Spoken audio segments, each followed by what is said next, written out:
정권 교체를 해야 한다는 응답이 정권 재창출 응답보다 오차 범위로 훌쩍 넘어 앞서는 것으로 나타났는데요.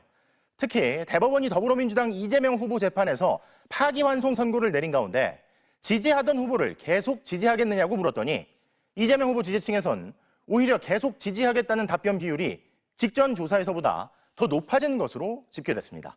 첫 소식 이기주 기자가 보도합니다. 정권 교체와 정권 재창출 가운데 어디에 더 공감하는지 물었습니다.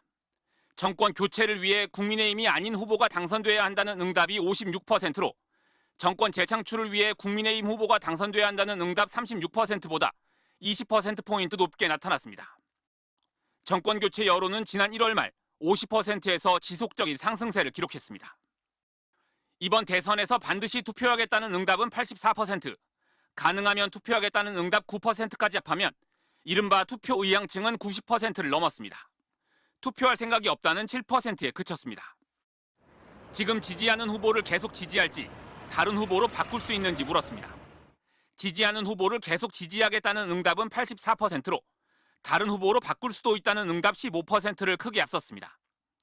지지하는 후보별로 나눠 따져봤더니 더불어민주당 이재명 후보의 지지층은 대법원의 유죄 취지 파기환송에도 불구하고 93%가 계속 지지하겠다고 답했는데 대법원 판결이 나오기 전보다 5%포인트 상승한 수치입니다. 개혁신당 이준석 후보의 지지층은 44%가 계속 지지 의사를 보이면서 보수 진영 후보들이 차례로 등장한 뒤 지지 강도가 19%포인트 하락하는 양상을 보였습니다.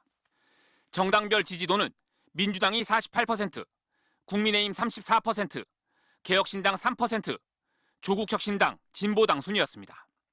직전 조사와 비교하면 민주당은 대선 후보 선출 이후 4%포인트 상승한 반면 대선 후보를 내지 않기로 한 조국혁신당은 올해 MBC 여론조사에서 가장 낮은 1%를 기록했습니다.